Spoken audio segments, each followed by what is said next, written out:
Muchas gracias, Comunidad de Justicia, y gracias a todos los que nos están escuchando por su, por su participación en esto, por su disposición además de reflexionar sobre esto que es tan importante.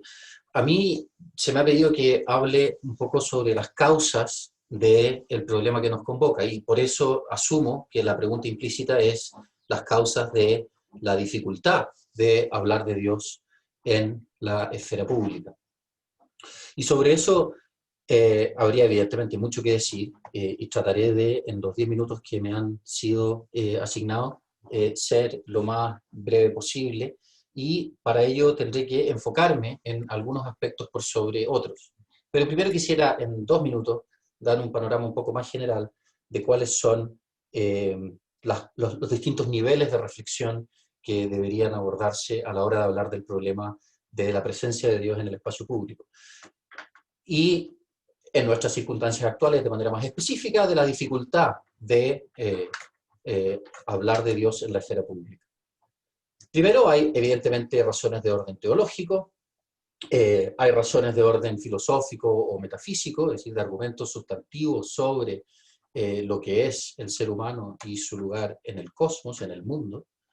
Y finalmente hay razones de orden político, social, no en términos hiperconcretos, sino en términos de diversas ideas políticas que de un modo u otro justifican un determinado modo de proceder en la discusión pública que hace más difícil o a veces imposible referirse a Dios en dicha esfera pública. En el orden teológico y en el orden filosófico hay cuestiones muy interesantes que es necesario abordar. Yo simplemente voy a mencionar algunas. Volveré luego al punto político, que es el que más creo que nos va a interesar hoy, y si queda tiempo podemos indagar algo más sobre esos otros problemas teológicos y filosóficos de los que simplemente voy a enunciar. En el orden teológico, evidentemente, hay razones muy de peso que nos ayudan a comprender la situación que enfrentamos, ¿no? Primero, hay en la cultura contemporánea una un cierto recelo, ¿no es cierto?, a argumentos de orden sobrenatural. Pero ese recelo no es meramente algo que el cristiano o el creyente en términos más generales sufra pasivamente, sino que es algo que muchas veces el cristiano o el creyente tiende a reproducir. Me explico. A veces asumimos, y habrán argumentos para ello, que es claramente distinguible o que podemos nítidamente distinguir aquellos argumentos de orden sobrenatural de aquellos argumentos de orden puramente natural para determinadas cuestiones prácticas. Por ejemplo, discusiones sobre el aborto, discusiones sobre la eutanasia, discusiones sobre el rol social de la propiedad, etc. Podemos distinguir claramente los argumentos religiosos, teológicos, sobrenaturales, etcétera, de los argumentos naturales, científicos, filosóficos, etcétera. Si bien es verdad que uno puede distinguir esos argumentos, el problema está cuando el cristiano, el creyente, aquel que participa de un modo u otro en la discusión pública, asume que es solo en el plano de la naturaleza, digámoslo así, que es posible argumentar. Y eso tiene una serie de causas teológicas muy profundas a las que podemos volver si les interesa. En el orden filosófico, evidentemente, una de las preguntas que aparece como muy relevante cuando uno lee sobre el tema y cuando uno discute con personas cultas sobre el tema, es el problema de la existencia de Dios. Y muchos plantean a veces que mucho se juega en poder de algún modo mostrar o dar argumentos convincentes de la existencia de Dios. Algo más diré sobre eso hacia el final. Pero a mí me parece que filosóficamente lo que tiene más relevancia son las discusiones contemporáneas sobre la naturaleza del bien humano, es decir, sobre aquello que constituye la perfección de cualquier persona humana. Y en ese sentido lo que prima, muchas veces se habla en estos términos, ¿no es cierto? Y por una frase muy famosa del Papa Benedicto, lo que prima tiende a ser una dictadura del relativismo. Ahora bien, esa llamada dictadura del relativismo tiene una causa un poco más profunda, pienso yo. No es que lo que prime, y de hecho creo que el mismo Papa Benedicto apuntaba en esta dirección, no es que lo que prime sea que yo tengo una opinión sobre lo que es bueno y lo que es malo, que es distinta a la tuya y eso es perfectamente aceptable, y por lo tanto no hay verdad posible o acuerdo posible en temas morales o en temas valóricos, etcétera, sino que lo que prima es algo un poco más profundo, lo que permea nuestra cultura es algo un poco más profundo, que tiene que ver con una teoría muy influyente sobre la naturaleza de los juicios morales. Es decir, lo que explica en parte nuestra dificultad para argumentar racionalmente sobre el bien humano está íntimamente ligado a la proliferación o difusión de varias teorías en distintas tradiciones filosóficas sobre qué son los juicios morales. Y en su versión más simple, que podremos elaborar más adelante en las preguntas si es que a alguien le interesa, es la tesis según la cual los juicios morales no son juicios sobre la naturaleza de las cosas, sino que son juicios que tienen que ver con nuestras emociones. ¿Ya? En los años 60 eso se llamó emotivismo en el mundo anglosajón, hoy se llama expresivismo, en la filosofía continental, en Sartre, por ejemplo, tiene otra connotación, pero en todos los casos de lo que se trata es de que cuando yo digo el aborto es malo, no estoy diciendo, no estoy haciendo un juicio cognitivo respecto de la naturaleza del aborto, sino que simplemente estoy expresando mi aprobación o desaprobación emocional respecto del aborto. Y por lo tanto, dado que en muchos casos esa discusión tiende a ser emocional, por varias razones, quedamos entrampados en una especie de manipulación mutua respecto de quién es más eficiente o más eficaz en justamente mover las emociones de los partidarios o detractores de una determinada cuestión valórica. Por otro lado, en el plano moral también es muy importante, y de nuevo, parece alejado de la discusión de Dios en la esfera pública, pero está íntimamente ligado, la idea de que en términos de moral lo que tenemos que hacer es hablar de reglas. Lo que tenemos que hacer es hablar de reglas claras. Efectivamente, eso es un tema importante, pero pienso que se ha olvidado algo que ha sido muy estudiado, ¿no es cierto? Se ha olvidado la naturaleza práctica de la moral y política de la moral. Entonces hay una, de nuevo, en el poco tiempo que tengo me sería imposible explicarlo con todo el detalle que merece, pero en términos muy concretos significa que hay una escisión muy grande en la cultura contemporánea cuando se piensa en temas de ética o moral y cuando se piensa en temas de política. Y esa escisión implica que muchos de los que uno quizá esperaría que tuvieran una aproximación a la discusión pública que incorpore mucho más su fe, que se note más su fe, es muchas veces justificada en base a de nuevo, una cosa muy influyente en la teoría, que es la radical distinción entre lo que es la ética y lo que es la política. Y finalmente, en el orden ya más institucional, concreto, pero de nuevo en el ámbito de la teoría política, las causas hay que buscarlas a nivel, no siempre, pero, y no exclusivamente, pero principalmente, o al principio al menos, a nivel de las ideas. En términos de nuestra institucionalidad, las democracias liberales contemporáneas han tenido, ciertamente, muchas justificaciones teóricas. Hay muchas justificaciones para la institucionalidad democrática liberal. Pero una de las que ha sido más influyente es la que está en varios autores, pero quizás quien la ha resumido de mejor manera es el filósofo norteamericano John Rawls, según el cual el Estado ha de ser neutral respecto de nuestras comprensiones particulares sobre el bien humano.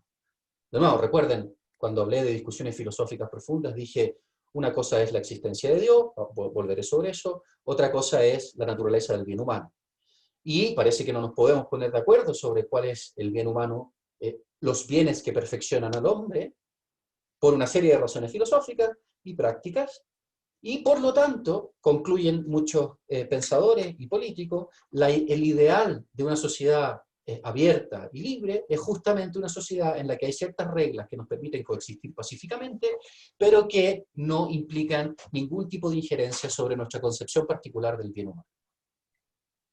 Esta forma de entender el modo de argumentación pública, y de hecho, en el caso del filósofo norteamericano John Rawls, es una teoría de la razón pública, así se llama, es lo que se conoce como la neutralidad del liberalismo contemporáneo. Y esa neutralidad ha sido, a mi juicio, lamentablemente, podemos discutir si es así o no, pero a mi juicio, lamentablemente, ha sido abrazada por muchos cristianos por razones estratégicas, es decir, por razones de defender principios fundamentales, pero en la sede en la que la institucionalidad contemporánea y las teorías filosóficas contemporáneas han determinado que han de ser defendidas, en esa sede en la que no se puede hacer alusión a bienes humanos sustantivos. Luego, a nivel mucho ya más práctico, no de la institucionalidad, sino que a nivel de la discusión pública efectiva, lo que nos separa muchas veces en términos de la posibilidad de argumentar o no con argumentos que provengan de la fe o con argumentos que provengan de la teología natural, es decir, de una discusión racional sobre Dios, tenemos una especie de diálogo cruzado, ¿no? Los que se identifican a sí mismos como ateos esperan de el cristiano o el creyente en términos generales argumentos persuasivos sobre la existencia de Dios. Pero en realidad lo que al creyente le importa menos, o en principio, creo yo, debiese importarle más, perdón, no es si es que el argumento X para mostrar la existencia de Dios concluye o no concluye. No quiere decir que eso no sea importante. Pero lo que es importante, en particular para el cristiano, es que Dios no esté presente. Es la noche oscura en la vida pública. Es la ausencia del rostro de Dios en la vida pública.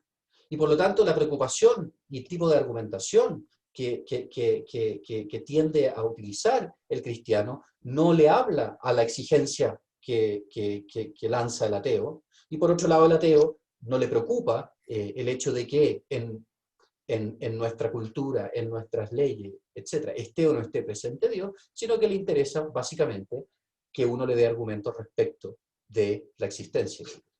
Ejemplos notables han sido las discusiones sobre la razonabilidad de poner un pesebre, por ejemplo, en la moneda, donde los argumentos son totalmente cruzados, ¿no? Donde se espera de parte del mundo ateo un tipo de argumentación que no es la que el cristiano está interesado en dar de manera principal, y no es la que, a mi juicio, en la praxis, la que más le debiese importar. Ahora, para concluir en el máximo que me dieron, que fueron 12 minutos, quisiera decir que en el orden de la importancia de todos estos temas es muy difícil hacerse un juicio concreto. Las causas de las dificultades que enfrentamos para hablar de Dios en la esfera pública son infinitas, son muchas, ¿no? Teológicas, filosóficas, políticas, hay una serie de causas históricas que habría que tener a la vista, etc. Dicho eso, sin embargo, pienso que en el contexto concreto en el que nos encontramos es sumamente atendible o es sumamente importante partir de lo más elemental. ¿Qué tipo de consideraciones tenemos en particular respecto de esta idea según la cual en la discusión pública han de ser admitidas solas aquellas premisas que se funden en argumentos puramente naturales, que se funden en la ciencia, etcétera, etcétera? Podemos discutir más cuál es la esfera apropiada de la razón pública. Y de nuevo, sin menospreciar todas las otras causas, me parece que lo que vivimos hoy hace que, o implicaría que tornemos nuestra atención de manera particular a ese problema concreto. Y con eso me callo en 12 minutos 40. Perdón. Muchísimas gracias, Matías. Notable esfuerzo, efectivamente es poco el tiempo con un tema tan profundo. Así que doblemente gracias. Le damos la palabra ahora a Carlos Frontaura. Bueno, muchas gracias Álvaro, muchas gracias a Comunidad de Justicia, muchas gracias a los que nos están tratando de escuchar. Yo voy a tratar de hacer una especie de recorrido hacia atrás, ¿no? Tratar de ver algunos elementos históricos que a mí me parecen muy explicativos del fenómeno que Matías acaba de señalar, y que yo quiero graficar con una frase de Nietzsche. Nietzsche, no me recuerdo en qué texto de él, digamos, señala que mientras subsista la gramática, habrá orden y por lo tanto no se habrá podido matar a Dios, ¿no? Esta es la lógica, ¿no? Para que la muerte de Dios sea posible es necesario acabar con la gramática, ¿ah? En el sentido de que todavía subsiste un orden. Yo creo que el cuadro que describe Matías, o el cuadro presente, diríamos, es un cuadro en que la gramática parece que ha desaparecido, en que el orden ha desaparecido. Hoy día Barken, en su estupenda columna de hoy día, dice, un mínimo de verdad es necesario para poder ejercer la libertad. Y yo creo que este es todo el problema, ¿no? La ausencia de verdad, de orden, de gramática, si ustedes prefieren, es la que nos tiene sumidos a la sociedad occidental en una crisis sin precedentes. Casi hace 30 años atrás, Emanuel Severino, que era un filósofo italiano ateo, en su comentario al debate, al famoso debate entre Umberto Eco y Carlo Maria Martini, anuncia esta situación que estamos viviendo hoy día.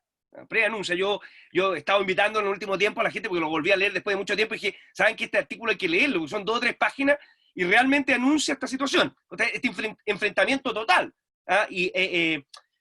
Precisamente por la ausencia de aunque sea una mínima gramática común, un mínimo relato común. Bueno, ¿cómo hemos llegado a esto? Esta es la pregunta que yo intentaré responder desde una perspectiva histórica o con causa histórica. Me parece, sin tener que remontarnos a los griegos y a los romanos, porque no voy a remontar solamente al mundo cristiano, que el mundo occidental alcanzó un nivel de unanimidad en torno a algo que mencionó Matías recién, que es la lógica del bien humano. Alcanzó una idea de bien humano estructurado sobre ciertos elementos en el mundo medieval, y que se tradujo en una idea política concreta. Los hombres hablaban en aquella época de que la tarea del gobernante era conservar en paz y en justicia. En paz y en justicia era la tarea del gobierno, digamos. ¿Por qué era la tarea del gobierno? Simplemente porque el rey o el gobernante temporal tenía como arquetipo el reino celestial. Y como todos saben, en la carta a los romanos, San Pablo dice que el reino de los cielos no es comida ni bebida, sino paz, justicia y gozo en el Espíritu Santo. O sea, no tiene que ver con bienes materiales, ni paz, ni bebida, ni comida, sino que tiene que ver con bienes humanos fundamentales, como son la paz y la justicia, como son, digamos, como son el bien de alguna manera, ¿no? Y la alegría del gozo en el Espíritu Santo. Ese es el bien, es lo máximo que llegaremos en el reino de los cielos. Pues bien, el modelo humano, el modelo del gobernante humano, la tarea del gobernante humano no era ni más ni menos que asemejarse a eso. Y por lo tanto, la tarea tenía que ver con bienes espirituales y no con bienes materiales. Y esto es fundamental para el bien común, ¿no? Porque solo es común aquel bien que podemos comunicar entre nosotros. Y ese bien que podemos comunicar entre nosotros nunca van a ser bienes materiales. Si yo traigo, siempre pongo el mismo ejemplo, si yo traigo aquí una barra de chocolate, entre todos, imagínense que estuviéramos físicamente reunidos y la repartimos en partes iguales, cada una de ellas, cada uno de ustedes va a comer el mismo pedazo de chocolate y tendremos una igualdad total. Pero no va a ser un bien común, va a ser un bien material repartido. Mejor o peor, ese es otro problema. Entonces, la idea en la sociedad tradicional, la idea fundamental es que el bien humano de la sociedad era un bien que tenía que ver con bienes comunicables, como la paz y la justicia. No con bienes proyectivos. Tenía que ver con el tiempo presente, conservar la paz y la justicia. No es conservarás, no lo hará en el futuro o en el pasado, no, es en el presente, en el aquí y en el ahora. Porque entre otras cosas, el ser humano no tiene futuro. Puede tener esperanza, por supuesto. Los creyentes tenemos esperanza, pero futuro no tenemos. Yo me puedo caer muerto aquí, diríamos, ¿no? Las instituciones tendrán futuro, pero los seres humanos no tenemos futuro. Por lo tanto, la tarea del gobernante no puede sino ser una tarea de aquí y ahora. Bueno, esta cuestión fundamental es la que se rompe por un conjunto de elementos a partir de la modernidad. Y se rompe precisamente en un sentido exactamente contrario del anterior. El objetivo del gobernante y del reino de este mundo ha pasado a ser claramente desde el siglo XVIII la prosperidad y la felicidad pública. Y esto, digamos, como objetivo lo han llevado adelante la monarquía absoluta, lo han llevado adelante las repúblicas liberales y elitistas del siglo XIX, lo han llevado adelante como objetivo, ¿no? Las repúblicas totalitarias, fascistas o marxistas, lo han llevado adelante las repúblicas democráticas de masa, las del Estado de Bienestar, las neoliberales, todas. O sea, se transformó el objetivo y la tarea del gobierno de un bien humano fundamental a unos bienes materiales que además están en el futuro, y siempre están en el futuro, ¿no? Prosperidad y felicidad pública. Me parece que este cambio, esta transformación utópica y no real, ¿no? Utópica y no real, está en la raíz también de la imposibilidad, o en uno de los elementos que está en las raíces de la dificultad de invocar a Dios en el espacio público. Pues si al final estamos simplemente debatiendo cómo generamos esa prosperidad y felicidad pública en términos meramente materiales, entonces la realidad fundamental, la realidad esencial, estoy usando palabras de Benedicto XVI, diríamos, en el discurso aparecía, la realidad que funda toda otra realidad, que es Dios, parece no tener cabida en este debate por los bienes materiales y por su repartición, ¿ah? Y por su acrecentamiento. Por lo tanto, tratando de cerrar un poco, me parece a mí que en esta pérdida de gramática a la que aludía originalmente, lo que hay en definitiva es, y aquí sigo y comparto lo que decía Matías, la pérdida de la reflexión sobre los bienes humanos, sobre los bienes humanos fundamentales, que no son los bienes materiales. Mientras el debate político, social, se mantenga en el ámbito de los bienes materiales, de su acrecentamiento y reparto, no estoy diciendo que no sea relevante, ¿eh? Pero mientras mantengamos el debate público en torno a esos temas, la reflexión, la invitación, la invocación de Dios en el espacio público va a ser imposible, o va a ser muy difícil. Por eso es que hay que volver a ese debate fundamental. Y si Grocio, por allá a comienzos del siglo XVII, propuso que el debate público tenía que ser un debate como si Dios no existiera, me parece a mí que, como ha propuesto Benedicto XVI, el debate público precisamente tiene que ser el contrario, es decir, como si Dios existiera. Sobre esa base podemos volver, me parece a mí, a recuperar el único debate que tiene sentido, desde el orden político, ¿no? El debate sobre el fin del gobierno y sobre los bienes humanos fundamentales. Eso es, Álvaro, lo que desde la perspectiva histórica me gustaría como aportar. Muchísimas gracias, Carlos. Pasamos entonces ahora a don Carlos Larraín.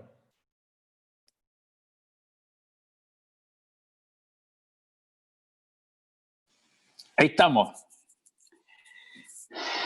Me salto los agradecimientos, solo pido paciencia. En estos tiempos de secularización tan acentuada, por la velocidad de los desarrollos históricos, uno puede preguntarse cuál es la tarea del derecho en esta especie de mare magnum en que estamos embarcados. Puede que la pérdida de la gramática sea la explicación. Y tiene razón Carlos Fontaura. Y yo entiendo que ese es un ejemplo. Pero está perdiéndose también la idea del derecho. Y esa es la que tenemos que tratar de restaurar. ¿Cómo se elabora el derecho? ¿Cuál es el criterio para formarlo? Aquí hago valer un poco de mi experiencia política, algo de lo que se hizo en el plano legislativo y a través de conocidos. En fin, el ordenamiento legal tiene que estar por encima de toda sospecha para impedir la arbitrariedad. Ahora, el recurso habitual hoy día es el del principio mayoritario. El principio mayoritario, ya sabemos por dolorosas experiencias múltiples, no satisface las preguntas sobre las bases éticas del derecho. Y aquí salta automáticamente el laicismo que nos está cogotando. Hay que separar los planos. Hace poquito una senadora americana, comentando sobre la aspiración de quien puede ser nombrada como jueza de la Corte Suprema Americana, doña Amy Coney Barrett, se permitió decir, traduzco libremente, simplemente para ilustrar esto, comillas, tengo la sensación incómoda de que el dogma y la ley son dos cosas distintas. Hasta ahí la señora Feinstein, que tendrá también religión, presumo, hasta ahí va bien, pero luego agrega, el dogma vive en usted muy activamente y eso a mí me preocupa. Cierre comillas. Esto iba dirigido ni más ni menos que a sacar del mundo real a la juez señora Barrett porque cree, básicamente porque cree, porque afirma. Bueno, este asedio se multiplica hoy día por 2000 y nos tiene a todos bastante acogotados, ¿no? Ahora, para salir de esto, desde mi humilde experiencia, que no es la de los académicos anteriores, ahora hay un tratamiento o abordaje que podemos llamar psicológico o de expansión de la convicción personal. ¿Qué hago yo en primera persona para que no solo se sepa que Dios existe, sino que además Dios influye en la vida colectiva? El asunto de la ejemplaridad.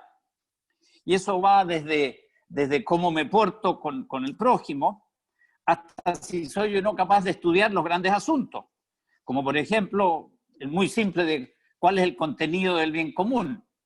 ¿El bien común incluye un elemento religioso o no lo incluye? Eso está requete estudiado. Y el rol de la religión en la vida social y cómo se alimenta y retroalimenta con el rol de los poderes civiles es muy conocido. Pero claro, hoy día se quiere cortar ese proceso de alimentación y retroalimentación. En todo caso, ahí hay una manera. ¿Qué hago yo en pro de que se vuelva a afirmar que Dios existe y que tiene mucho que ver con la marcha de las cosas? Otro abordaje, este es aún más práctico, es detenernos en las huellas o las heridas que deja la ausencia de Dios y de la religión en la vida humana y sobre todo en la vida contemporánea, la que nos ha tocado a nosotros. El imperio conseguido por los hombres, y a lo cual han aludido ya otros con más propiedad, el imperio conseguido por nosotros los hombres sobre el universo natural va en favor de la creencia de que la capacidad humana para controlar todas sus circunstancias y materializar todos nuestros deseos es completamente ilimitada. Entonces se produce una liberación respecto de la autoridad establecida, una emancipación respecto de la cultura heredada, todos los factores que anclan, que identifican, que sitúan a las personas. Se quiere cortar, como resultado de esta expansión ilimitada del concepto que tiene el hombre como factor de generador de su propia felicidad, se quiere cortar todos los lazos y todas las formas de dependencia que hace que los hombres tengan vidas más completas. Pero se comprueba automáticamente, y aquí se da vuelta la tortilla, que cada vez que se corta un vínculo o un nexo, aparece una cadena, una servidumbre y aún una cierta forma de esclavitud. Y yo supongo que sobre esto incluso el señor Rawls tendrá alguna idea. Porque bueno, desaparece la religión y brota la superstición. Ya lo dijo Gilbert Keith Chesterton. En la tumba de la religión florece la superstición y la flor de la superstición es sumamente tóxica. Desaparece, o casi, la familia y surge ¿qué? La tribu, la pandilla del barrio, la barra brava, que esas organizaciones sí que imponen unas disciplinas aterradoras, mucho mayores que la regla blanda y suave de la familia. Después desaparecen los grupos intermedios y son reemplazados por movimientos anónimos de masas. Estos que trasladan a la gente así como un montón de arena en una tormenta de viento. Asunto que estudió y explicó también Gustave Thibon, un campesino, al fin y al cabo. Bueno, ¿y qué se genera? Una humanidad huraña, desconfiada, todos enojados unos con otros, inseguros, compitiéndose y dándose codazos y haciéndose zancadillas. Entonces, esto de cortar con lo natural provoca efectos sociales penosísimos, contra los cuales sí podremos alzarnos, no ya desde el punto de vista de los grandes enunciados teóricos, sino de las simples comprobaciones prácticas. Ha aumentado la cuota de felicidad en la sociedad contemporánea desde que nos emancipamos de esta idea del bien del hombre. Yo no digo que nos vayamos a vivir a Bután, donde parece que tiene unos índices de felicidad que yo no manejo, pero tengo bastante seguridad de que la infelicidad es hoy día la regla en nuestra sociedad. Ahora, alguien se cuelga por ahí, es una actitud más o menos corriente, de la ciencia triunfante. La ciencia tiene respuesta para todo.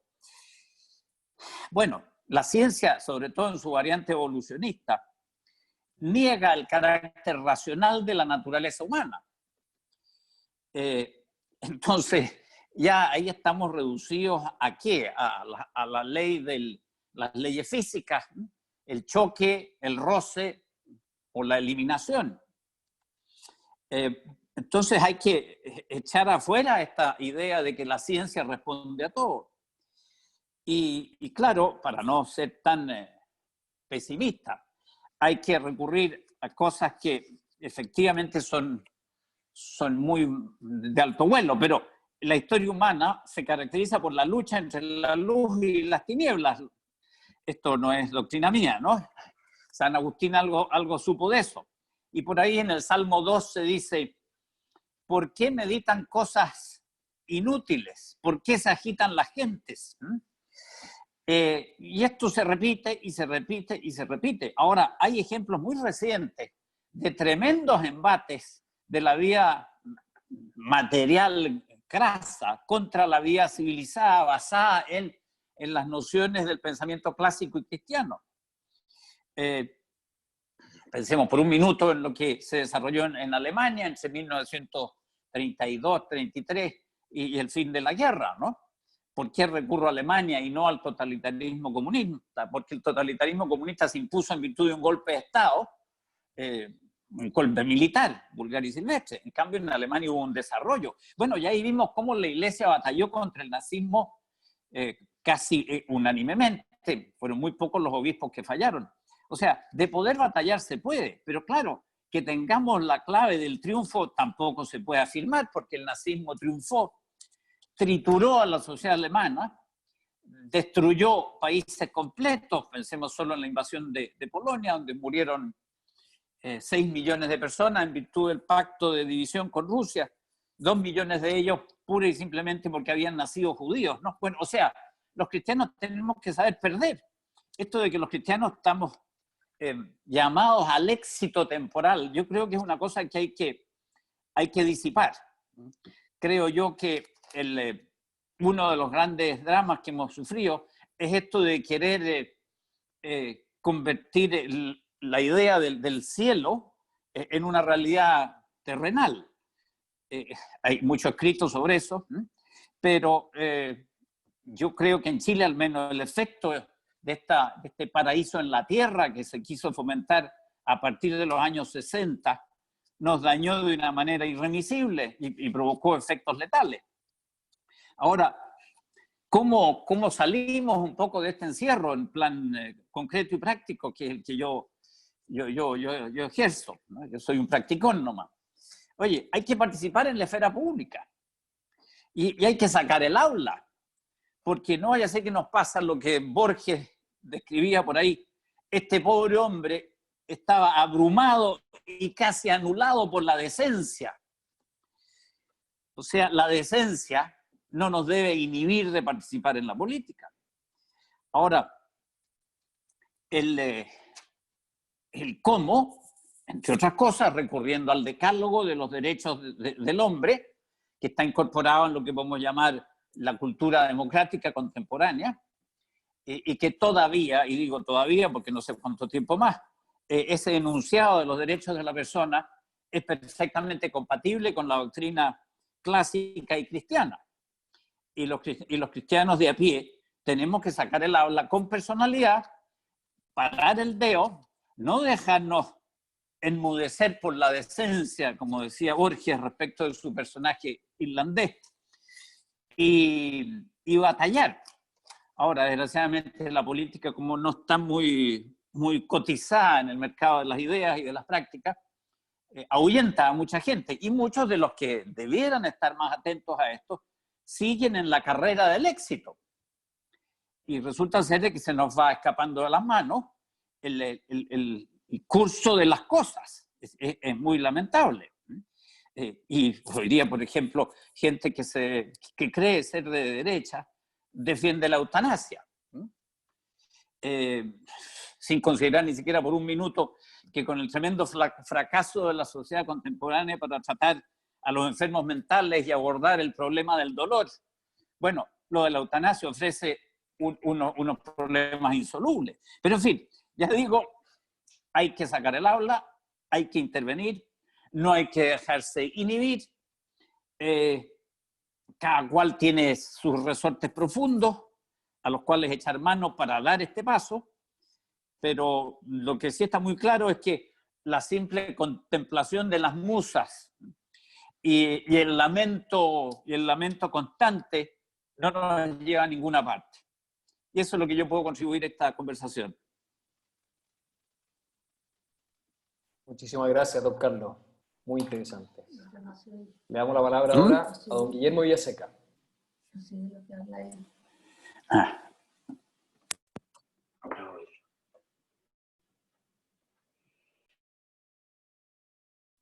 Está sin micrófono, don Guillermo. Hay que activar su micrófono.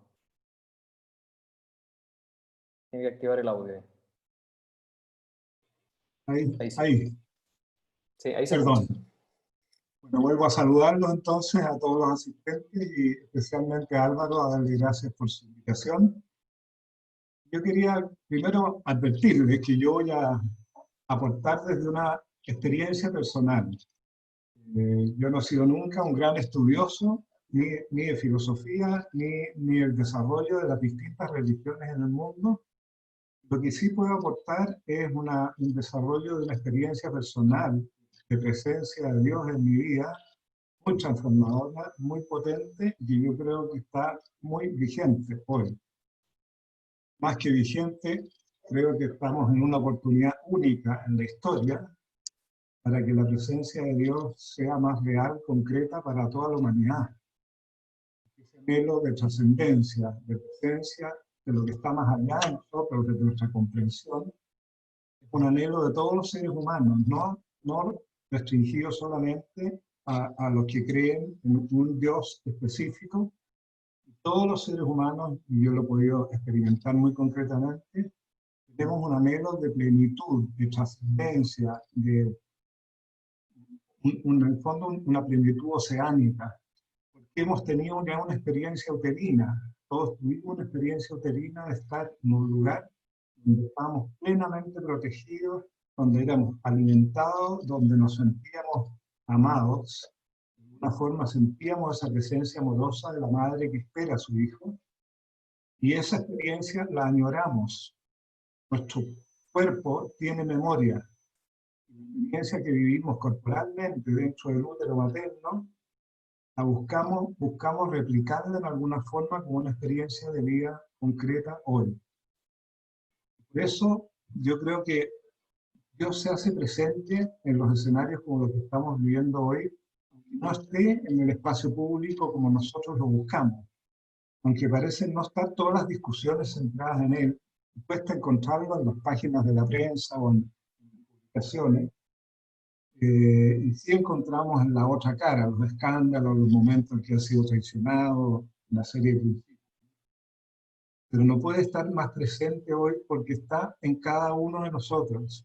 Él eligió, él sí se cambió de casa, se trasladó a habitar en cada uno de nosotros. Parece que nosotros confiamos más en las capacidades que tenemos intelectuales, corporales, emocionales, las que sean, reunidas, pero no confiamos en esa presencia de Dios amoroso que nos dejó una serie de encargos concretos y que nos dejó un mandato muy potente. Nosotros hemos recibido en la sociedad actual muchísimo, que es que al final, en el Evangelio de Mateo, al final de su vida, el Señor nos dice: dejo un mandamiento nuevo. Ámense. Ámense. Nosotros fuimos creados, esa es la misión que se nos inscribió a todos en el corazón. La misión de amar.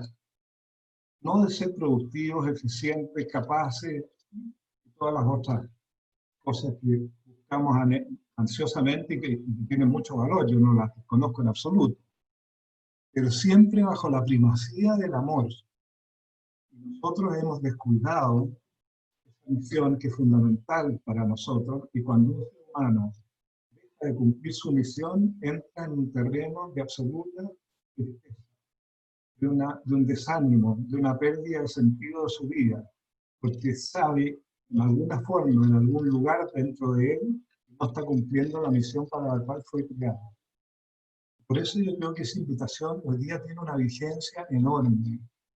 Incluso me atrevo a decir que puede ser hasta una buena noticia lo que estamos viviendo a nivel mundial, para poder darnos cuenta que el universo entero necesita la capacidad de amar que el Señor puso en nuestro corazón sea tangible, esté en nuestra vida cotidiana, esté en nuestros hogares, esté en nuestras empresas, esté en el mundo político. Pero esa expresión de amor que en el fondo mira con la mirada que el Señor nos enseñó amorosamente a cada una de las personas que interactuamos con Él. Esa mirada, esa invitación de Él, ámense, la hace bajo la premisa de que Él nos va a acompañar desde adentro. Recuerdo patente hace ya unos 20 años atrás que leí una de las prédicas que hizo el padre Rainiero Cantalamessa, que era uno de los predicadores del Papa Juan Pablo, y que hizo esa prédica en función del texto del Apocalipsis que dice: estoy a la puerta y llamo. Si me abres, entraré en tu casa y cenaré contigo y tú conmigo. Y estaré en tu vida. Algo así, no es textual. Recuerdo que a mí me atrajo mucho siempre esa frase, y yo siempre me imaginaba, porque lo había vivido en mi casa desde chiquitito, tenía un porche, un portón grande. Yo me imaginaba, y a veces cuando niño, abrí la puerta para ver si había alguien creyendo que podría de alguna forma manifestarse esa presencia. El padre Rainiero Cantalamessa dice: ese llamado, estoy a la puerta y llamo, es desde nuestro interior. Es un llamado que tienen todos los seres humanos desde el Dios que nos habita, y que está queriendo entrar en nuestra vida cotidiana, en todos nuestros lugares de familia, en nuestros lugares en la sociedad. Quiere tener presencia viva, concreta y real hoy día. Nosotros hemos sustituido en gran medida la presencia de Dios por algunos otros ídolos que hemos ido construyendo, los cuales la mente, la racionalidad, ha tomado un rol casi como Dios absoluto. Y muchas veces despreciando las otras dimensiones del hombre que son tan fundamentales también. Dimensión corporal, ¿para qué usamos nuestro cuerpo? Para usarlo, para que nos traslade, para comer, para gozar, pero no nos damos cuenta que el cuerpo es un aliado muy valioso para enriquecernos en la vida, para enseñarnos de la vida. Y hay una gran proliferación de todos estos problemas corporales que son desde migraña o jaquecas y colon irritable y todas esas manifestaciones del cuerpo que grita. Cambia tu vida, Guillermo, hoy. Lo que tú estás viviendo hoy no te está haciendo bien a ti ni a todos los que están alrededor tuyo.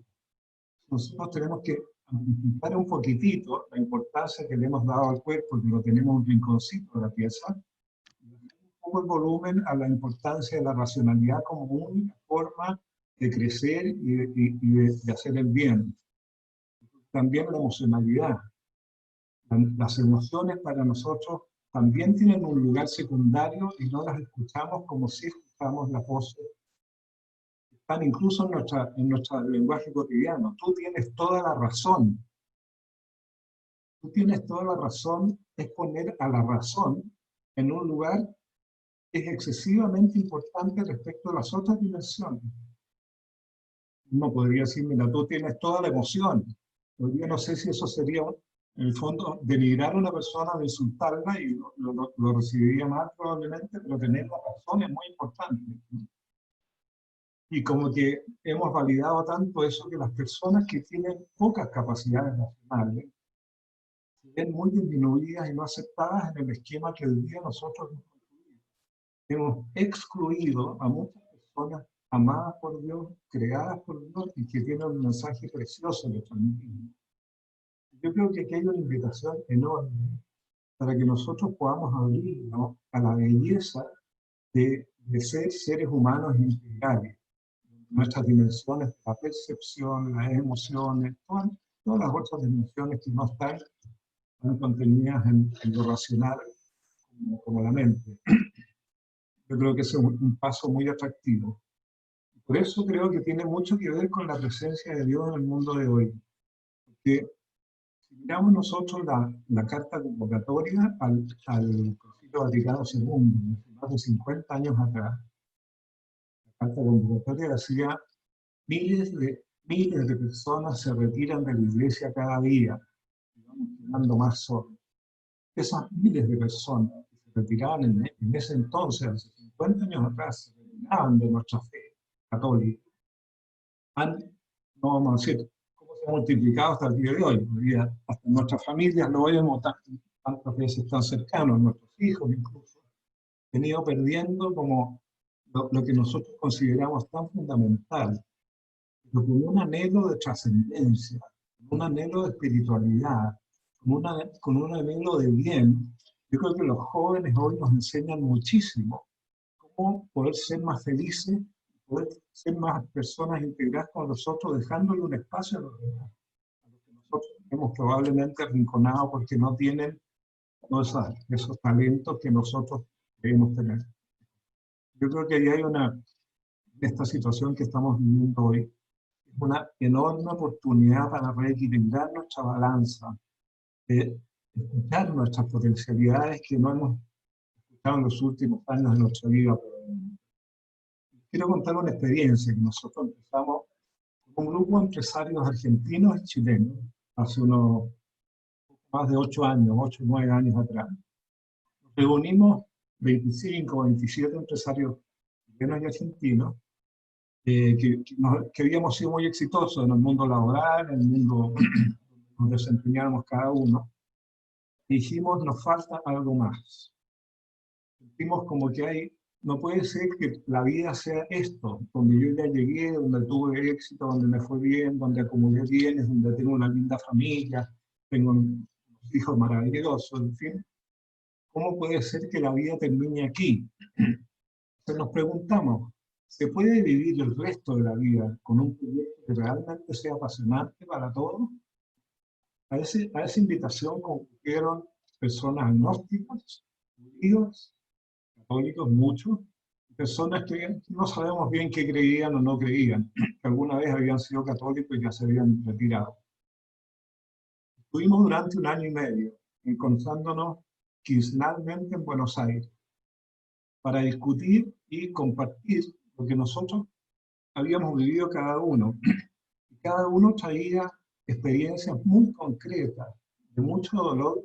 Por ejemplo, varios de ellos decían, mira, el proyecto que yo construí, pensando en mis hijos, para poder dejarles un buen mundo a ellos, resulta que mis hijos me dicen, mira, papá, está muy bien tu proyecto, te lo agradezco, pero yo voy a buscar el mío. Y muchos decían, yo trabajé toda mi vida para dejarles un lugar, dejarles una empresa, dejarles una profesión, resulta que hoy día mis hijos toman otras opciones. Otra de las manifestaciones, me ha ido muy bien, he tenido una vida muy exitosa, por los costos que he pagado en mi salud física, en mi entorno familiar. ¿Cuántas veces mi dedicación excesiva al trabajo o a otras actividades descuidé a mi familia, descuidé a los que más me necesitaban y que son las primeras personas que Dios me puso alrededor mía para que yo ejercite y practique ese ámense? Ámense como yo los he amado. Yo me acuerdo que a mí, algunos de mis hijos en algún momento me recriminaron eso, más grandes, ¿no? Me dijeron: papá, tú fuiste muy exitoso, tú fuiste muy bien, y eras una persona muy reconocida. Yo te quería mucho y te quiero mucho. Pero que mi tiempo me lo restaste a mí en muchas oportunidades que yo te necesité, te puedo confesar hoy día que así es. Y no tengo ningún resentimiento contigo, es una realidad que viví. Yo creo que nosotros no nos damos cuenta de esos costos en los que hemos incurrido, que a veces han sido cargados a la cuenta de otra persona, de nuestra familia, de un hijo, de nuestras amistades. Son llamados también a buscar una forma de vivir más coherente. Y empezamos ahí ese camino con este grupo de personas que yo les decía. En el fondo, bajo la reflexión, ¿se puede vivir mejor? ¿Hay otra forma de vivir? Un recorrido precioso, que era, por supuesto, que muchos elementos de racionalidad, pero también con muchas otras dimensiones nuestras que fuimos compartiendo como personas. Nos llevaron a darnos cuenta de que hay otra forma de vivir mucho más plena, mucho más, diría yo, que más unificadora, más abierta a todo el mundo, y que no excluya a las personas. Chao, Carlos, que te vaya bien. Y fuimos tratando de construir una forma de vivir que de alguna forma fuera un liderazgo por irradiación. Nosotros ya no adquiríamos habilidades intelectuales para enseñarle a otro cómo vivir, sino que nosotros, al caminar por la vida, irradiábamos algo. Nosotros percibían, sentían y decían: así quiero vivir. Eso es lo que me atrae. Nosotros, yo siento que hemos abandonado lugares y posibilidades enormes que están en el mundo, fueron instaladas en nosotros por el Señor. Y nosotros la hemos dejado de lado, y que eso se manifiesta de alguna forma en los que ya no van a misa, ya no quieren saber nada de la fe, ya no se quieren casar con la iglesia, porque no somos nosotros los laicos nomás, sino que esto también se manifiesta a todo nivel eclesial, y por supuesto que todos con la mejor intención del mundo, creyendo que era una buena forma de dar a conocer la presencia de Dios en el mundo. Yo creo que la falta de visibilidad de Dios no es porque Él no está, sino que está continuamente manifestándose, revelándose, y somos nosotros los que no lo mostramos en nuestra actividad cotidiana. Probablemente nosotros vamos con nuestros argumentos, con nuestros conocimientos, con nuestro patrimonio, lo que creemos muy valioso, hacia otras personas. Muy probablemente no incluimos dentro de eso el patrimonio de mi fragilidad. Yo soy una persona necesitada, soy frágil, yo necesito de ti, tú eres una persona valiosa para mí. Esa realidad, que es así, no la explicitamos, y de alguna forma tratamos de vivir desde lejos de ese lugar. Queremos mostrar nuestras capacidades, todas nuestras fortalezas, más que nuestras debilidades.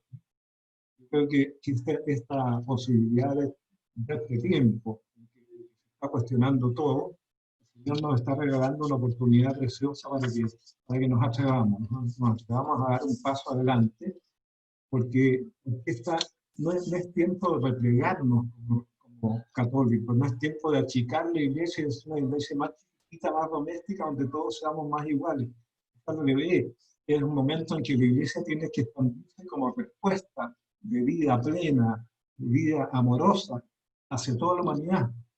No solo a los que crean en nuestro Dios o en otros dioses, sino que también a aquellos que tienen este anhelo de totalidad en su interior, que no lo saben nombrar y no lo saben buscar.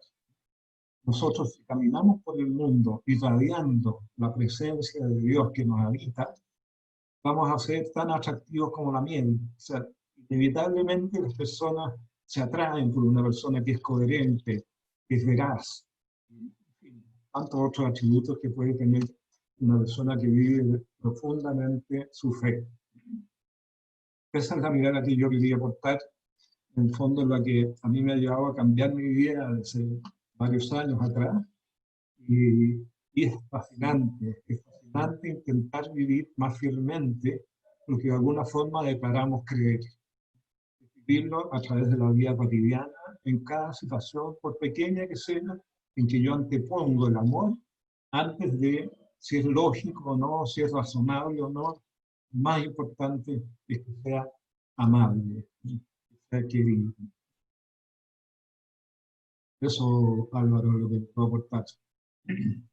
Muchas gracias, Guillermo. Notable experiencia, muchas gracias por compartirla.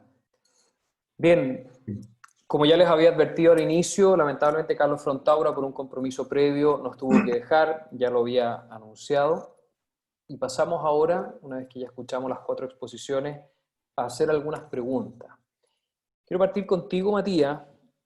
Tú mencionaste al inicio que dentro de las múltiples causas, ¿cierto?, de la ausencia, del silencio, de la noche oscura, como mencionaste, hay una dimensión teológica que es muy relevante. Y respecto a eso, yo quiero hacer 2 preguntas.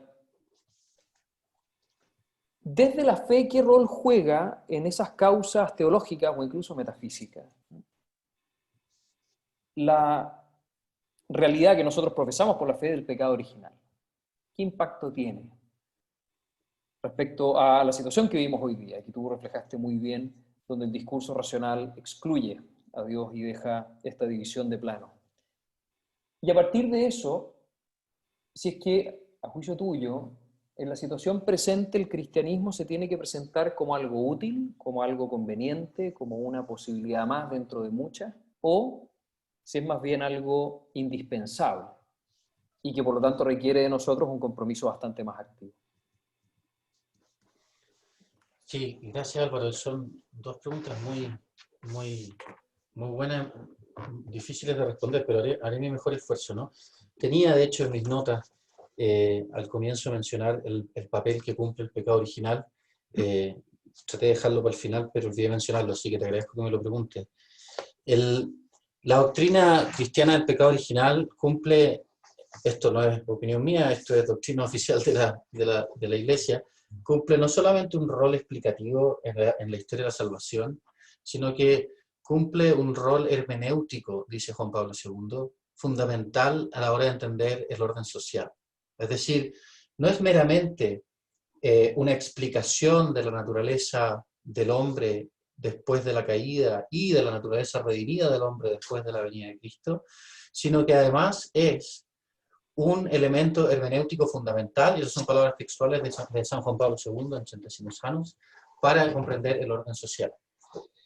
Y en ese sentido se mezclan 2 cosas, ¿no? Por un lado, es esencial comprender que el hombre, llamado a una vida de perfección, de unión con Dios, no puede llegar a esa vida, no puede vivir esa vida sin la gracia de Dios.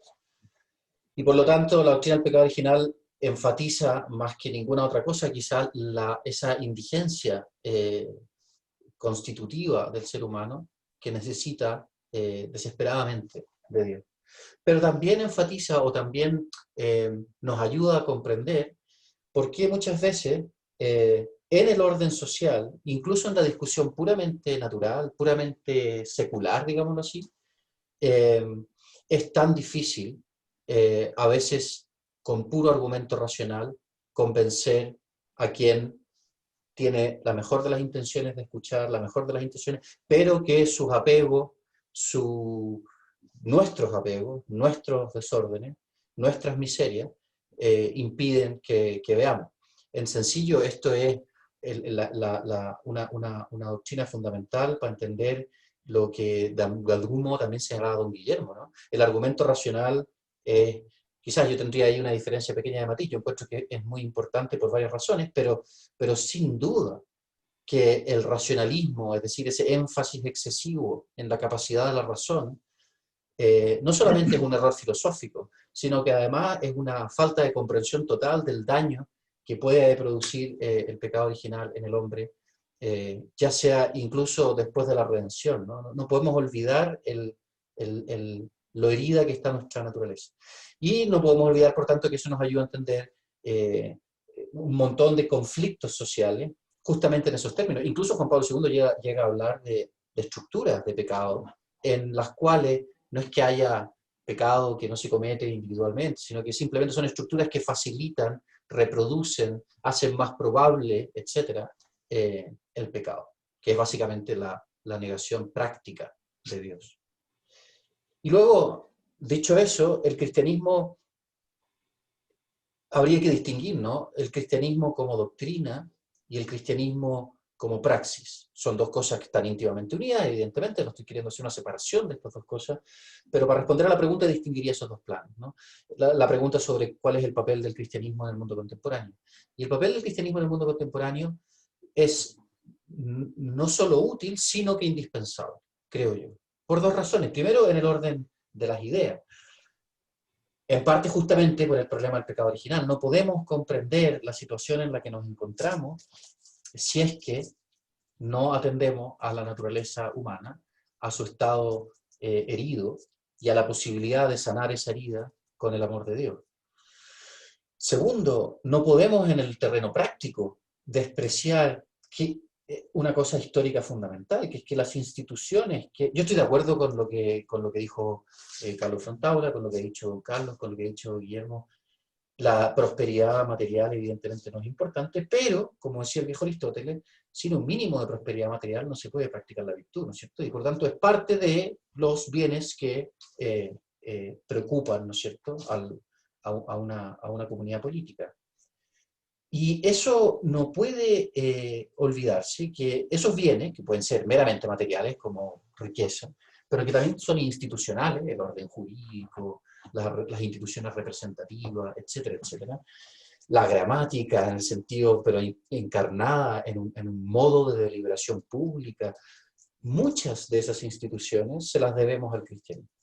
Se las debemos a la tradición grecorromana, se las debemos a muchas corrientes, pero principalmente yo creo que, sobre todo a nivel de la institucionalidad política que respeta la libertad humana, valora la libertad humana, entendida como tarea, no como mera espontaneidad, ¿no?, sino como tarea de perfeccionamiento, de acercamiento a Dios y últimamente, primero de acercamiento a los demás y últimamente a Dios a través de los demás. Pienso que muchas de las instituciones que hoy están siendo horadadas por una serie de fenómenos que tienen que ver con faltas de esperanza, con nihilismos, con etcétera, se las debemos al cristianismo. Y en ese sentido, sin esas instituciones, que dependen no solo de la ortodoxia, sino que dependen de la praxis, de una viva praxis cristiana, es muy difícil, digámoslo así, pensar en una comunidad política que provea esos bienes tan fundamentales de los que hablaba a su modo Carlos Frontaula y en otro lenguaje, pero creo que apuntaba lo mismo con Carlos Larraín, ¿no?, la paz y la justicia. El imperio del derecho por un lado, y lo otro es el goce de los bienes humanos que perfeccionan a Europa.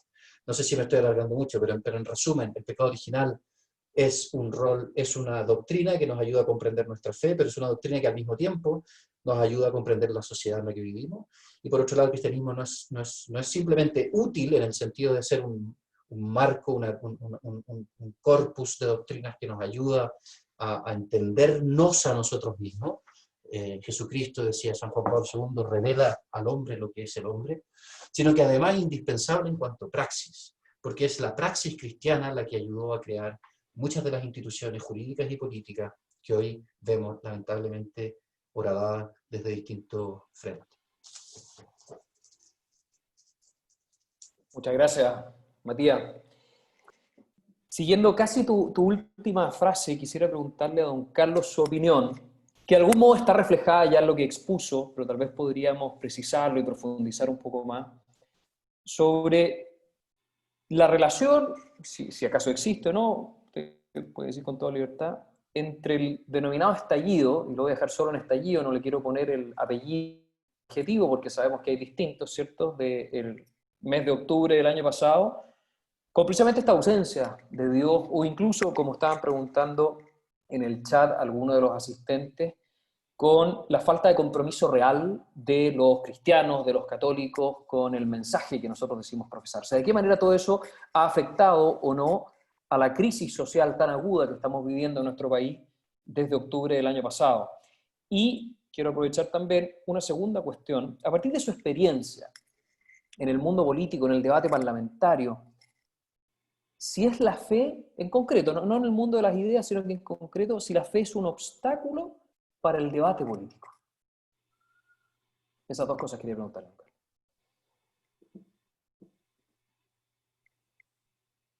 Tiene que activar el audio.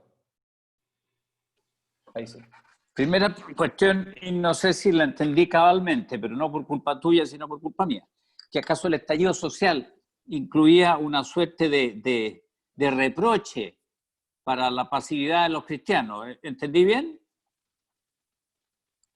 Sí, sí. A ver, yo creo que, en fin, los pobres cristianos ya no nos podemos sentir siempre bajo reproche, porque vamos a terminar todos en una noche negra del espíritu. En lo que se desarrolló a partir de octubre, inciden infinitas cosas que van desde la frivolidad más absoluta, que supone, bueno, el agrado de salir a pasear en una tarde del mes de octubre, hasta, por supuesto, el cálculo deliberado de algunos que querían colgarse de un chispazo para ir más allá, y fueron más allá. Ahora, que en esta reacción ha habido un campanazo genérico para un desarrollo social y económico muy pegado al liberalismo teórico, que no es sinónimo de economía de mercado, dicho sea de paso. Bueno, yo creo que es evidente. Y me parece a mí que muchos católicos, empezando por lo que se llamaban hipersociales, han tenido un pololeo intensísimo con el liberalismo cultural. Y eso desde tiempo remoto. Entonces, sí, efectivamente, el debilitamiento de la carga doctrinal de quienes nos llamamos católicos nos cobró un precio tremendo. O sea, no hemos sabido distinguir el grano de la paja, nos dejamos arrastrar por esto del éxito medido en las acumulaciones de ahorro por parte de infinitos agentes económicos. Hemos jugado junto con otros que no eran cristianos con el egoísmo como gran palanca de progreso. Yo creo que sí, que todo eso es real. Ahora, bueno, hay otras responsabilidades a la hora de echarnos la culpa. ¿Qué ocurrió en Chile a partir de 1965, cuando en pleno gobierno demócrata cristiano, con toda clase de bendiciones episcopales, se expandió la práctica de la anticoncepción? Y no solo así como proposición, sino como imposición estatal.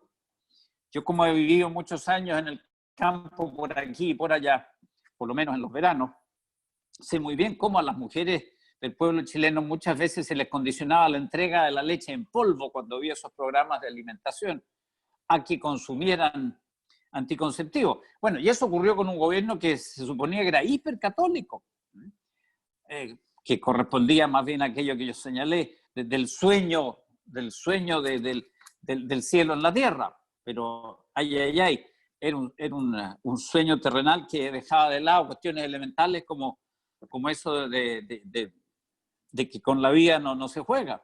Ahora, segunda pregunta tuya, si acaso la fe es un obstáculo para la participación en la cosa pública. Yo creo que en lo más mínimo. La fe es, al contrario, un resorte y una palanca. Y no debe inhibirnos para nada. Eché la broma esa del personaje irlandés de Borges, ¿no? No nos pueden hacer enmudecer por la simple razón de ser decentes. Yo no estoy diciendo buenos ni mucho menos santos, pero simplemente por ser decentes tenemos que enmudecer. para complacer al laicismo rampante que nos quiere acogotar.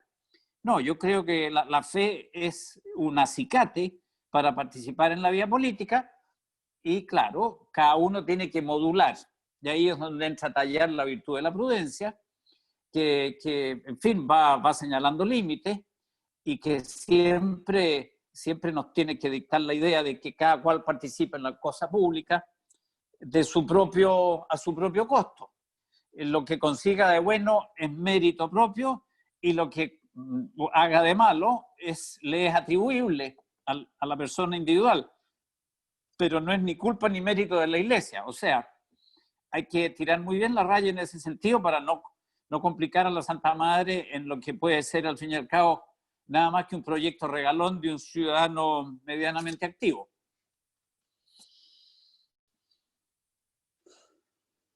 Muy bien, muchas gracias. Quería preguntarle a Guillermo lo siguiente. A propósito de lo que tú planteabas, Guillermo, dado que Dios está íntimamente presente en todos nosotros, ¿cierto? Aunque tal vez no lo veamos tanto en la esfera pública, pero sí está en el corazón humano. Y que si nosotros vivimos de una determinada manera, vamos a ser capaces de irradiarlo. Tú nos invitabas a propósito de eso mismo a no replegarnos. Pero esto es una opinión y por supuesto, discutible, pareciera que nuestra iglesia está replegada. Entonces, yo quería preguntarte, y también haciendo eco de alguna pregunta que se publicó aquí en el chat, ¿cómo ves tú, en el Chile de hoy, la voz de nuestra iglesia, el rol de nuestra iglesia, la presencia de nuestra iglesia en el tema que nos convoca, ¿cierto? Para hacer a Dios más presente, no solo en lo íntimo del corazón de cada uno, sino también en el ámbito público. Estás con el audio silenciado, hay que activarlo.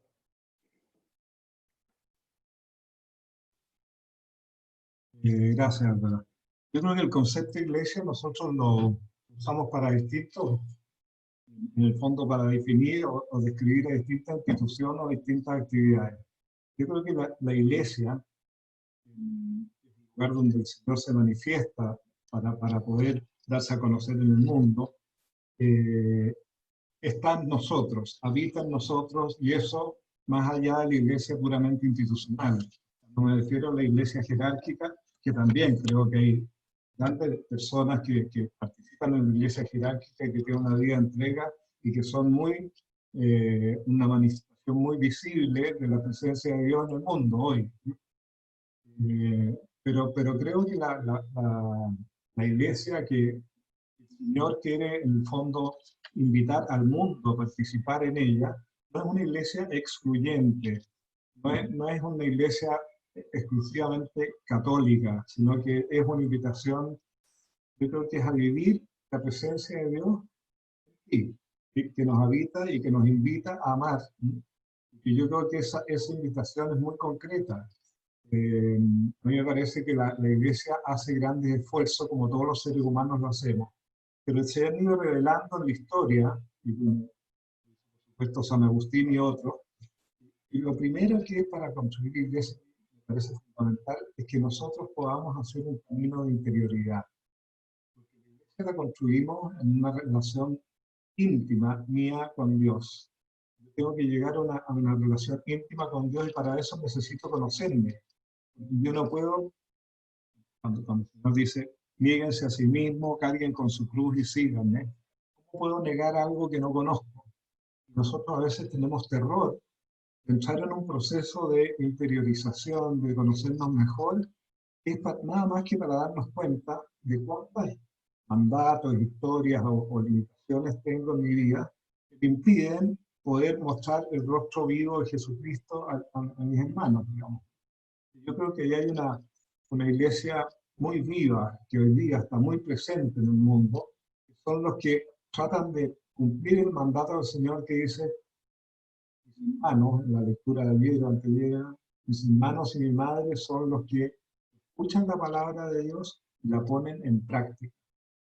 Esa segunda parte, por Dios que nos cuesta, por Dios que nos quedamos en la declaración, de ponerla en práctica, de concretamente dar los pasos específicos que el Señor nos mostró, para que nosotros podamos ser testimonios de al caminar por la vida la gente nos vea como iglesia. Yo creo que ahí tenemos como primero que hacer un proceso personal, individual, de caminar a esta intimidad con el Señor a través de la oración, del silencio, de la escucha, tantas herramientas que nos ha ido entregando este Papa y todos los anteriores a la enseñanza de la Iglesia.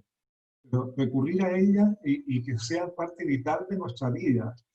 Nosotros incorporamos nada más que un espacio como prioridad, un espacio de oración personal, cotidiano, que me permite detenerme en la vorágine que me quiere llevar la vida en el mundo de hoy. Es un lugar de encuentro profundo y puedo caminar el resto del día desde ahí. De esa relación que, Señor, yo sé que tú vas conmigo, y muéstrame el camino del día, y yo quiero que seas tú el que me guíe. Creo que eso es lo que de alguna forma hace que nosotros podamos vivir con coherencia, cometiendo todos los errores y tantas veces equivocándonos, ¿no es cierto? Pero al menos sabiendo reconocer que somos seres limitados, que tenemos caídas constantes, que tenemos un anhelo profundo, tenemos un deseo de verdad, de belleza, un anhelo de Dios, en el fondo. Quisiéramos ser fieles a Él. No vamos como con la prepotencia que podríamos ir si nosotros creemos que ya hemos alcanzado un cierto nivel que otros no tienen. Yo lo veo en el mundo más popular. Me ha tocado también yo me dediqué los últimos años al acompañamiento espiritual y me ha tocado mucho acompañar a personas enfermas en la etapa final de su vida. Es muy impresionante ver cómo el ser humano de todo tipo de convicciones y de distintos estratos socioeconómicos y de distintas nacionalidades, cuando llegan los momentos de acercarse a la muerte, lo que busca, en el fondo, es establecer sus vínculos amorosos en la tierra. Yo no veo hace muchos años a mi hijo, me gustaría antes de poder recuperar esa relación. Yo cometí un error en una época, me encantaría poder pedirle perdón a esa persona que a lo mejor nunca se lo pudo expresar. Bueno, ese deseo de coherencia, de poder dejar que aflore eso en lo nuestro, que un día nosotros lo retenemos porque no queremos mirar esos lugares, es algo precioso que está en nosotros. Nosotros primero lo escuchamos, nos conocemos mejor en esa dimensión, la llevamos en nuestro caminar hacia otros. Yo creo que vamos transformándonos un poquitito más en la iglesia presente en el mundo, cada uno como miembro de esa iglesia viva, no de la iglesia de los edificios, probablemente ya está cambiando profundamente. No sé si se responde de alguna manera. Muchas gracias, Guillermo. Aquí. Y tenemos un par de minutos para hacer una última pregunta. Matías, tú lo planteabas muy bien, que pareciera que en el ámbito público, en una sociedad plural y diversa, no es posible entrar en diálogo o al menos intentar persuadir o convencer cuando el fundamento de mis razones es una autoridad que el otro no reconoce, ¿cierto? Y eso, según muchos, invita a los cristianos a renunciar a la autoridad divina, a la autoridad de Dios, no solo desde el punto de vista de la teología natural, sino incluso desde la fe, para así, bajando un peldaño, estar en la misma cancha. Y en esa cancha, en base solo a argumentos racionales, discutir. Y tratar de convencerse, persuadirse, etc. Pero no solo eso, sino que muchas veces es necesario bajar ese peldaño, dicen algunos, porque de otro modo se generan contradicciones, ¿no? La posibilidad de la contradicción entre la fe y la razón. Bueno, todo esto finalmente lleva a que tenemos que jugar en la misma cancha y eso obliga a renunciar al cristianismo o renunciar a la presencia de Dios en lo público. ¿Qué opinas tú de eso? Sí, bueno, gran tema, ¿no? Yo diría varias cosas. Uno, en primer lugar, yo creo que a veces subestimamos la riqueza de la tradición intelectual cristiana para hacer frente a los argumentos que tienen que ver con cuestiones públicas, ¿no? Y en ese sentido, a mí no me convence demasiado la idea de que hay que bajar al peldaño en el que todos coincidimos. No porque me parezca que nosotros estamos en una situación superior y que ellos no nos van a entender y que por lo tanto tenemos que bajar al nivel de ellos. No, es que no hay tal marco común. Puede que lo haya habido en algún momento de la historia. Puede que un poco antes de los 60, puede que la posguerra haya, no sé, hay un montón de cuestiones históricas que habría que discutir, pero hoy no existe tal marco común. Y lo que hoy existe es más bien una especie de cacofonía de diversas índole, ¿no? Es decir, tenemos argumentos basados en principios tan distintos como principios de orden así racionalista ateo, por ejemplo, no se puede poner un pesebre en la moneda porque atenta contra la libertad de todos los que no somos creyentes, etcétera, a principios que niegan, por ejemplo, el papel de la biología humana en explicar las diferencias sexuales. Y esos son fundamentos filosóficos muy diversos. Entonces, primero por una cuestión de imposibilidad práctica, no creo que exista hoy, al menos, siglo XXI, año 2020, tal terreno común en el cual podamos todos discrepar, dialogar razonablemente. Eso por un lado. Por otro, yo creo que también es cierto que el cristiano no está llamado a... En el fondo, a veces pensamos que aludir a los argumentos de fe en la esfera pública implica, por ejemplo, en una discusión política, parlamentaria o en una discusión en alguna comisión, implica llegar con la mejor edición que yo tenga de las escrituras y mostrarles por qué en tal parte está dicho que X, Y o Z. Todo lo contrario, de lo que se trata es de que la tradición, basta leer la doctrina social de la Iglesia, ¿no? La doctrina social de la Iglesia da principios, los mencionaba don Carlos, da principios orientadores, no recetas prácticas, que no se entienden si no se entiende el mensaje cristiano. De hecho, la doctrina social de la Iglesia no es una teoría política que es completamente desarraigada del mensaje del Evangelio. La doctrina social de la Iglesia surge porque el Evangelio tiene consecuencias sociales. El Evangelio de Jesucristo no es una doctrina ascética, espiritual, que sirve solo en el plano de la vida individual. El Evangelio tiene consecuencias sociales, y nosotros somos seres sociales. Y Dios, al encarnarse en este mundo, se encarnó en un mundo que tiene vida social y vida política. Y entonces, de nuevo, no es que haya que necesariamente bajar a ese terreno común, que de nuevo, hoy, visto en perspectiva, a mí me parece que ese terreno común hoy no es nada, salvo la doxa, es decir, aquello que la gran mayoría opina, pero eso no es un plano racional en el sentido filosófico del término. Y segundo, el cristiano no tiene por qué ir con la escritura a hablar de por qué los escándalos, para tomar una pregunta que me parecía interesante retomar, ¿no? Lo que decía Cristiana Acuña. No tenemos por qué ir con la escritura decir por qué se toleran ciertos abusos económicos que pueden ayudar a explicar lo que ha venido ocurriendo en Chile. No, pero evidentemente que en la tradición de la doctrina de la Iglesia hay una reflexión sobre la justa distribución de los bienes, hay una reflexión sobre la propiedad privada y el modo de armonizarla con una justa distribución de los bienes, hay una reflexión sobre la importancia de las instituciones políticas, etcétera, etcétera.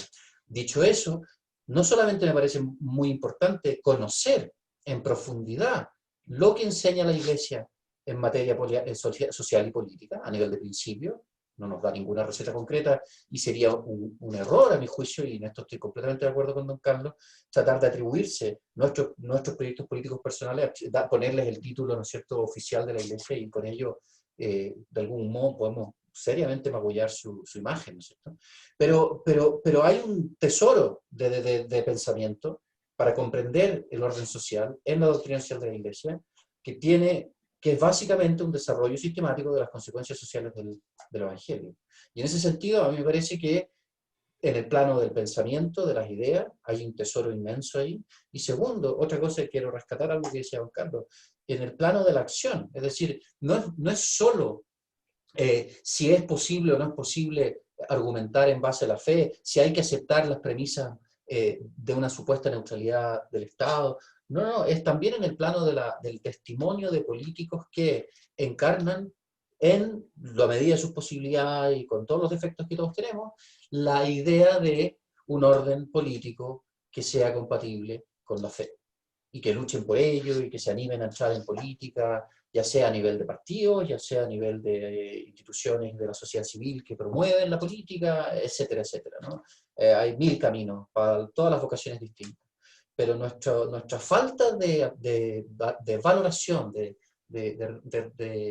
conocimiento del tesoro de reflexión de la doctrina social de la Iglesia, por un lado, y segundo, nuestra falta de no quiero generalizar, hay instituciones que hacen una tarea notable en esa línea, sin ir más lejos ustedes mismos, ¿no? En Comunidad y Justicia, pero mi impresión es que nos falta, como iglesia, un rol más activo en fomentar la vocación a la vida pública como algo noble.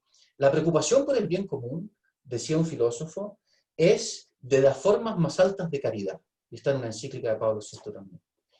Eso es algo que rara vez se nos predica, ¿no? Y en ese sentido yo quisiera, de nuevo, simplemente enfatizar, no es contradictorio, y de hecho es muy atractivo para mucha gente, sobre todo para la gente joven, que haya una tradición de pensamiento social, de pensamiento político, que sea compatible con la fe, independiente de que tenga una serie de concreciones institucionales diversas. Y sobre eso podemos discrepar, y no pasa nada. Pero de que hay un tesoro al cual podemos recurrir, y que no implica cerrarse al diálogo, pero implica que no tenemos razones de fondo, pienso yo, para aceptar la idea según la cual todos esos principios han de ser puestos en suspensión y aceptar el plano de la neutralidad argumentativa, que, de nuevo, insisto, mi impresión es que no existe. Muchísimas gracias, Matías. Estamos unos poquitos minutos pasados respecto a la hora que habíamos asignado para el desarrollo de este conversatorio. Yo quiero agradecer nuevamente a Carlos Frontaura, que tuvo que partir, a don Carlos Larraín, también a Guillermo, a ti, Matías, y a todos quienes nos han acompañado. Creo que una instancia de reflexión muy importante respecto a un tema tan esencial como el orden social, el orden político, que sea, como decías tú, Matías, compatible con la fe, la figura de Dios en el espacio público. Quiero aprovechar de hacerles una invitación. El próximo jueves 8 de octubre, ya muy cerquita del plebiscito, vamos a hacer otro seminario en que vamos a comentar un texto en el cual hemos estado trabajando en Comunidad y Justicia sobre el contenido constitucional a la luz de la doctrina social de la Iglesia y qué es lo que nos estamos jugando en el plebiscito desde esa mirada. Creo que también puede ser muy interesante. Nuevamente, muchas gracias a todos. En nombre de Comunidad y Justicia, ha sido un gusto y espero que nos podamos ver en una nueva oportunidad. Un gran saludo y que estén todos muy bien. Muchas gracias. Gracias a ti. Muchísimas gracias. Buenas noches. Buenas noches. Gracias, Matías. Gracias a todos. Gracias a ustedes. Muchas gracias. Chao, chao. Adiós, gracias.